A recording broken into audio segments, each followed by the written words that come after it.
Hello students, उम्मीद करता हूँ आप लोग सब खैरियत से होंगे। आज हम जो है थॉमस कैलकुलस का लेक्चर नंबर 1 स्टार्ट करने जा रहे हैं। बहुत सारे स्टूडेंट्स की जो है मतलब मैसेज आ रहे थे कि सर थॉमस कैलकुलस को स्टार्ट करें। ठीक है, क्योंकि इसके लेक्चर जो है यूट्यूब पर अवेलेबल बहुत कम है। तो मैं आज स्टार्ट करने जा रहा हूँ थॉमस कैलकुलस 13 एडिशन। ठीक है, लेक्चर नंबर हमारा 1 है और चैप्टर नंबर 1 है। इसमें थॉमस कैलकुलस का चैप्टर नंबर 1 है फंक्शन के बारे में। फंक्शन क्या होता है, ठीक है। तो इंट्रोडक्शन फंक्शन का देखेंगे कि फंक्शन क्या, इंट्रोडक्शन क्या है। तो पहला इसमें देखेंगे फंक्शन के इंट्रोडक्शन में जो है इंट्रोडक्शन ऑफ फंक्शन। वर्ड आप लोगों ने फंक्शन कई बार सुना होगा, ठीक है। डेली लाइफ में फंक्शन भी हम यूज करते हैं, लेकिन अभी हमारा डेली लाइफ वाला टॉपिक नहीं है, सिर्फ इंट्रोडक्शन टू फंक्शन है। फंक्शन का इंट्रोडक्शन देखेंगे। फंक्शन क्या चीज है। फंक्शन मैथमेटिकल एक इम्पॉर्टेंट टूल है जिसकी बदौलत हम जो है ना रिलेशन बना सकते हैं किसी वेरिएबल का किसी भी क्वांटिटी के साथ। ठीक है, दोबारा सुने। फंक्शन मैथमेटिक्स में एक ऐसा टूल है जो किसी वेरिएबल का किसी भी नंबर या फिर क्वांटिटी से रिलेशन बनाता है, उसे हम फंक्शन कहते हैं। ठीक है, तो ये भी एक खास किस्म का एक रिलेशन है, लेकिन ये मैं इसकी डेफिनेशन नहीं बता रहा हूँ, सिर्फ इसके कंसेप्ट के बारे में बात कर रहे हैं। जैसे कि आपने पौधे देखे होंगे, जब वो छोटा होता है तो उसका जो साया होता है वो थोड़ा कम होता है। जैसे जैसे पौधा ग्रोथ करता है, ठीक है, बढ़ता रहता है, इसी तरह उसका साया भी क्या हो जाता है, बढ़ता जाता है। मतलब जो साया है पौधे का वो डिपेंड कर रहा है जो पौधे की लेंथ पर और पोजीशन पर, दो चीजों पर जो है डिपेंड कर रहा है साया।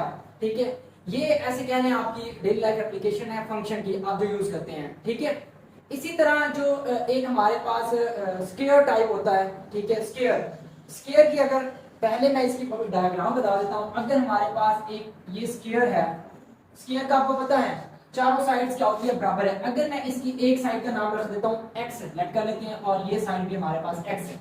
ठीक है, तो ये दो साइड्स हैं।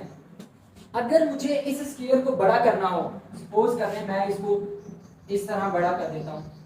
ठीक है, पहले इस x की वैल्यू ऐसे कह लें 2 सेंटीमीटर थी। ठीक है, और अब जो बढ़ के हमने 4 सेंटीमीटर कर दिया। सही है, देखिए हमने जो है स्केयर का साइज बड़ा किया तो उसकी हमने साइड को इंक्रीज कर दिया है। ठीक है, तो मतलब हमारा जो स्केयर है डिपेंड कर रहा है x की वैल्यू पर। स्केयर का साइज जो है डिपेंड कर रहा है x की वैल्यू पर। तो इसका टोटल एरिया डिपेंड करता है, मतलब ये जो एरिया है इसका अंदरूनी एरिया जो है वो डिपेंड कर रहा है किस पर, लेंथ ऑफ जो है स्केयर। स्केयर की जो लेंथ होगी उस पर डिपेंड करेगा हमारा एरिया। ठीक है, तो हम इसको कुछ इस तरह लिख सकते हैं। फर्स्ट इसकी एग्जांपल मैंने आपको बता दी, वो प्लांट वाली पौधे वाली है। ठीक है, और कि मतलब पौधे साया जो डिपेंड करता है पोजीशन पर, एक पौधे की पोजीशन पर और एक जो है उसकी पौधे की लेंथ पर। दूसरी एग्जांपल ऐसे क्या है मैं बता रहा हूं, ये एरिया ऑफ अगर जो स्केयर एरिया ऑफ स्केयर निकालना हो तो वो डिपेंड करता है, एरिया ऑफ स्केयर का फार्मूला आपको पता है, लेंथ मल्टीप्लाई लेंथ होता है। अगर इन दोनों को मल्टीप्लाई करें तो यहाँ से हमारे पास x मल्टीप्लाई x आएगा और ये आ जाएगा x का स्केयर। ठीक है, तो ये जो हमारे पास एक मतलब फॉर्म बनी है, area is equal to x square.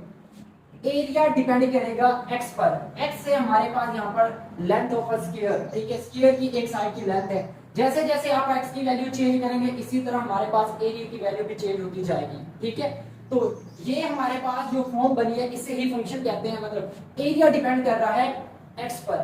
तो ये हमारे पास एक फंक्शन की टाइप बन गई है। इसी तरह हमारे पास जो है एक और जो है मैं बनाता हूँ डायग्राम। जैसे तीसरी एग्जांपल हमारी है वो है सर्कल की।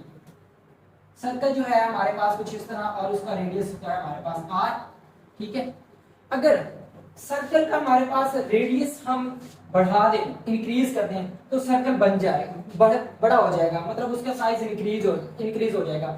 अगर हमें सर्कल का साइज इंक्रीज करना है तो उसके रेडियस को क्या करना पड़ेगा, इंक्रीज करना पड़ेगा। और अगर हमने इसका फार्मूला लिखना हो, मतलब एरिया का फार्मूला के इसका एरिया फाइंड आउट करना हो, सर्कल का एरिया फाइंड आउट करने के लिए आपको पता है क्या फार्मूला होता है, पाई आर स्क्वायर। ठीक है, pi R square area find out करने का फार्मूला होता है किसी भी सर्कल का।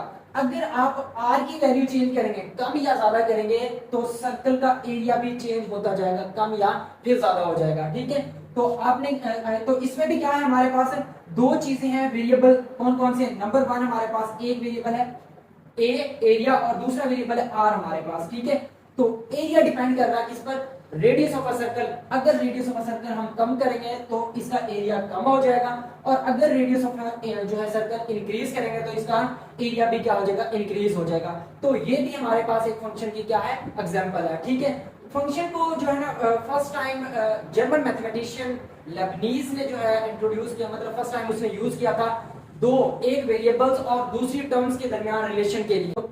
इसने ही फर्स्ट टाइम यूज किया फंक्शन नाम जो दो चीजों के दरमियान रिलेशन के लिए। नंबर एक, पहली चीज जो थी वो थी वेरिएबल, और दूसरे क्वांटिटी के दरमियान उन्होंने रिलेशन के लिए नाम फंक्शन यूज किया, ठीक है। आगे एक इंपॉर्टेंट नोट मैं बताता हूं कि नोट में जो हमारे पास क्या चीज है, नोट ये है कि फंक्शन को फर्स्ट टाइम जो मतलब इसकी नोटेशन बनाई थी वो स्विस मैथमेटिशियन जो आइलर था, ठीक है। आइलर ने फर्स्ट टाइम एक नोटेशन बनाई कि फंक्शन को हम इस तरह रिप्रेजेंट कर सकते हैं, फंक्शन को हम y f of x लिख सकते हैं, ठीक है।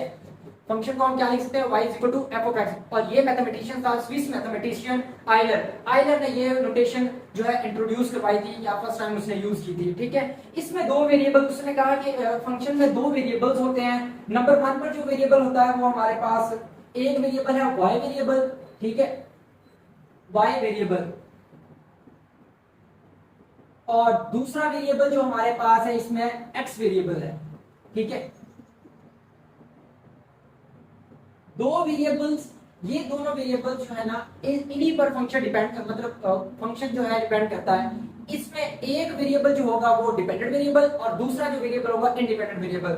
तो इसमें जो x होगा, ठीक है, x को हम कहते हैं डिपेंडेंट जो है इंडिपेंडेंट वेरिएबल, ठीक है, इंडिपेंडेंट वेरिएबल।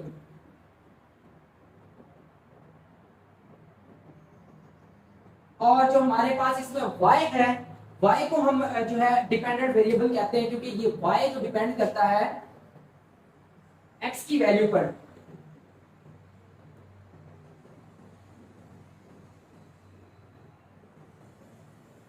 यहां से आपको क्लियर नहीं होगा कि कौन सा वेरिएबल डिपेंडेंट है और कौन सा इंडिपेंडेंट है। इसकी मैं एक एग्जांपल बताता हूं कि जो हमारे पास एक फंक्शन लेते हैं हम, कुछ मतलब हमने यहाँ से कोई इनपुट देनी है वैल्यू, और यहाँ से कोई आउटपुट मिल जाएगी, ठीक है। हम यहाँ से इनपुट लेते हैं, यहाँ से मतलब इनपुट दी है हमने 2x, ठीक है, और यहाँ पर कोई फंक्शन ऑपरेशन है जो मल्टीप्लाई करना है 2 के साथ। हमने इस इनपुट को मल्टीप्लाई करना है, ये हमारा फंक्शन है, इसका नाम क्या है, ये फंक्शन है, ठीक है। और फंक्शन हमारा यहाँ पर मल्टीप्लाई करना है, हमने 2 से मल्टीप्लाई करना है। जब इसको 2 से मल्टीप्लाई करेंगे तो आउटपुट में हमें कुछ नंबर मिलेगा, जैसे 2 को मल्टीप्लाई करेंगे तो 2 से मल्टीप्लाई होके हमारे पास आ जाएगा 4x हमारे पास ये आउटपुट मिलेगी हमें, ठीक है। तो फंक्शन हमारा एज अ मशीन भी काम करता है। ये एक मशीन है जिसमें हमने क्या इनपुट दी है, और कुछ प्रोसेस होने के बाद जिसे हम नाम फंक्शन देते हैं और हमें आउटपुट मिल जाती है, ठीक है। ये मशीन के कंसेप्ट आपको क्लियर हो गया, लेकिन यहाँ से हम आउटपुट वेरिएबल जो है, मतलब वेरिएबल जो है डिपेंडेंट और इंडिपेंडेंट, इसका कंसेप्ट अभी आपको समझ नहीं आया, ठीक है। उसको देखिए अगले बोर्ड पर। फंक्शन में हमारे पास एक डिपेंडेंट वेरिएबल होता है, एक इंडिपेंडेंट। हमने जो है x को इंडिपेंडेंट कहा है, ठीक है, और उसके बाद जो है y को हमने डिपेंडेंट कहा हुआ है, ठीक है। तो हमें कैसे पता चलेगा, देखिए y जो है, अगर हम x की वैल्यू चेंज करते हैं यहाँ से, मतलब हमारे पास x की वैल्यू पुट कर लेते हैं, चेंजिंग करते रहते हैं, तो y की वैल्यू भी चेंज होती रहेगी। जैसे मैं यहाँ पर एग्जांपल में कोई जो है एक जो है फंक्शन ले लेता हूँ, वहां से आपको क्लियर समझ आ जाएगा, ठीक है। जैसे हमारे पास पहली एग्जांपल यहाँ पर लेते हैं, हमारे पास f of x जो है is equal to x square plus 2, ये हमारे पास एक फंक्शन है, ठीक है। बल्कि एक्स स्क्वायर भी ना लें, एक्स ले लें, लीनियर फंक्शन ले लिया। इस फंक्शन को हम क्या करते हैं, y की इक्वल पुट कर लेते हैं। पहले हमने पुट करना है इसको y की इक्वल, तो ये y इज इक्वल टू हमारे पास x प्लस 2 हो जाएगा। अब इसमें अगर हम x आजाद हमारे पास वेरिएबल होता है, अगर x की वैल्यू चेंज करते हैं, सपोज करें x की वैल्यू हम पुट करते हैं यहाँ पर 1, ठीक है, पुट करते हैं x की वैल्यू 1, तो यहाँ से हमें जो है मिलेगा y इज इक्वल टू, यहाँ पर 1 पुट करो तो हमारे पास 1 प्लस 2 आ जाएगा 3, y की वैल्यू 3 हो गई, और अगर हम पुट करते हैं यहाँ से y की वैल्यू पुट करते हैं x की वैल्यू, ठीक है, put x is equal to 2, तो हमारे पास जो x की वैल्यू आ जाएगी वो सॉरी y की वैल्यू आ जाएगी, यहाँ पर 2 पुट करेंगे तो 2 प्लस 2 4 हो जाएगा। तो देखिए x की वैल्यू चेंज करने से हमें y की वैल्यू में भी चेंज नजर आ रहा है। तो y डिपेंड कर रहा है x की वैल्यू पर। जैसे हमारे पास जो है एरिया ऑफ सर्कल डिपेंड कर रहा था रेडियस ऑफ सर्कल पर, और दूसरी एग्जांपल एक पढ़ी थी कि हमारे पास एरिया ऑफ जो है स्फीयर डिपेंड करता है साइड ऑफ स्फीयर पर, ठीक है। और एक एग्जांपल और भी पढ़ी थी जो है पौधे वाली, प्लांट वाली, कि साया जो डिपेंड करता है जो पौधे की साइज जो है लेंथ लंबाई पर या पोजीशन पर। तो ये सारी की सारी एग्जांपल थी फंक्शंस की, ठीक है। मुख्तलिफ और फंक्शन की भी जो है मतलब एग्जांपल्स है, जैसे हमारा f of x is equal to x square plus जो है 2x plus 12 is equal to 0 का इज इक्वल टू 0 नहीं बल्कि ये हमारे पास क्वाड्रेटिक जो है फंक्शन बन जाएगा। इसी तरह ट्रिग्नोमेट्रिक फंक्शन बन सकता है साइन वाला, f of x is equal to sin of theta, और लॉगरिथम बन सकता है f of x is equal to हमारे पास जो है log of x। ये सारे के सारे टाइप ऑफ जो है फंक्शंस की हैं, ये हम नेक्स्ट लेक्चर में डिस्कस करेंगे, ठीक है। उम्मीद करता हूं कि आपको ये फंक्शंस के कंसेप्ट का लेक्चर अच्छे से समझ आ गया होगा। अगर इसके मतलब कोई कंफ्यूजन या फिर कोई क्वेश्चन है तो कमेंट बॉक्स में कमेंट जरूर करें, मैं इसका रिप्लाई जरूर करूंगा। अल्लाह हाफिज।